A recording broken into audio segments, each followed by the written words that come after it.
तुम्हारी भावना है, तुम अपनी बोलो, हम तो तुमको रोक नहीं रहे। हमने तो अभी तक नहीं कहा कि तुम ऐसा बोल नहीं सकते। कहा वही वक्तव्य हमारा दिखा दीजिए। लेकिन वो कह रहा है, हमने तो नहीं कहा कि हमारे पूरे देश में मत आइए अरुणाचल वाले, लेकिन वो कह रहा है कि आप अरुणाचल नहीं आ सकते। क्यों नहीं आ सकते? हमारा देश है, हमारा राइट है, कहीं भी हम जा सकते हैं। और अभी तक हमने अरुणाचल के खिलाफ, अरुणाचल की संस्कृति के खिलाफ, अरुणाचल की सभ्यता के खिलाफ, वो जो दो लड़के बोल रहे हैं उनके खिलाफ एक वाक्य नहीं बोला है।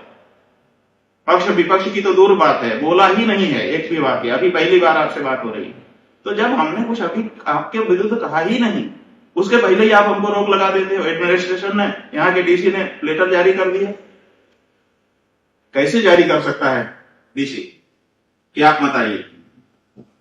हम जब कुछ बोले ही नहीं है, हमारा एक वक्तव्य दिखाइए, एक लेटर दिखाइए कि मैं अरुणाचल के विरुद्ध बोल रहा हूं या उस व्यक्ति के विरुद्ध बोल रहा हूं, यहाँ के इंडिजिनियस जो भी मूल निवासी है उनके विरुद्ध बोल रहा हूं। कोई वाक्य हमको दिखा दीजिए। आप नहीं दिखा पाएंगे क्योंकि हमने बोला ही नहीं।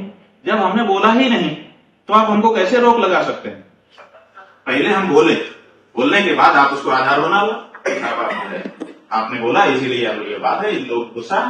हम तो कुछ बोले ही नहीं। हम तो आ रहे हैं, बड़े प्यार से आ रहे हैं कि अरुणाचल के लोगों से चल के मिलेंगे। जिंदगी में पहली बार आ रहे हैं, पूरा हर करके हृदय में प्यार।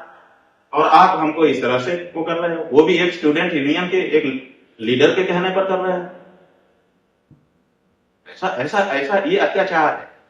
ये शंकराचार्य की बात तो छोड़ दीजिए, ये भारत के किसी भी नागरिक के विरुद्ध अत्याचार है। ऐसा नहीं करना चाहिए, ऐसा हमारा कहना है। वो भी हमारे देश का नागरिक है, हम भी हमारे देश के नागरिक हैं। हम दोनों भाई हैं, हम दोनों एक ही देश के हैं। हम मिलेंगे, बैठेंगे, जैसे आपसे बात हो रहा है वैसे बात नहीं कर सकते हम लोग?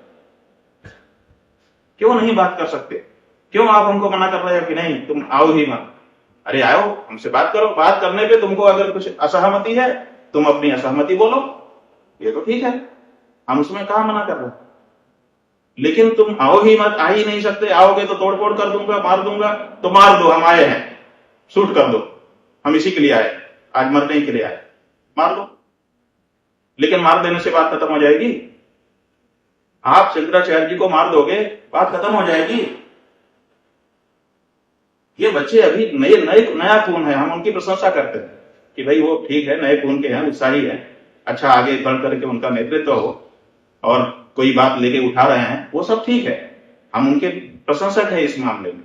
लेकिन उनको भी तो विचार करना पड़ेगा और उनको भी कोई तो बताएगा कि भाई ऐसा मत करो, जो उचित है वो करो। तुम्हारा विरोध है, बिल्कुल प्रोटेस्ट करो। हम प्रोटेस्ट के लिए मना नहीं कर रहे और हम कुछ भी जबरदस्ती नहीं कर रहे। कोई जबरदस्ती हमने किसी से कहा नहीं। तो ऐसी परिस्थिति में जब हम किसी के विरुद्ध बोल नहीं रहे हैं, किसी के साथ कोई जबरदस्ती कर नहीं रहे हैं, तो हमको क्यों रोका जा रहा है? ये एक बात है। और हम तो उनसे भी बात करने को तैयार हैं, उनका भी स्वागत करने को तैयार है कि आओ भैया बैठो मेरे साथ, तुम मेरे भाई हो, बैठो मेरी बात करो, तुम्हारी बात हम सुनेंगे, हमारी बात भी तुम सुनो, हम दोनों एक दूसरे की सुने। क्योंकि हम अगर अपनी जगह पे कड़क हो जाएंगे, तुम अपनी जगह पे कड़क हो जाओगे, तब तो हमारे बीच में लड़ाई हो जाएगी। क्या एक घर में लड़ाई होना चाहिए? एक घर में तो भाई ठीक है, दोनों का दो विचार है, तो दो विचार के बीच में तो रास्ता बनाना पड़ेगा कि हम लोग दोनों ऐसे रास्ता करके ऐसे रह सकते हैं।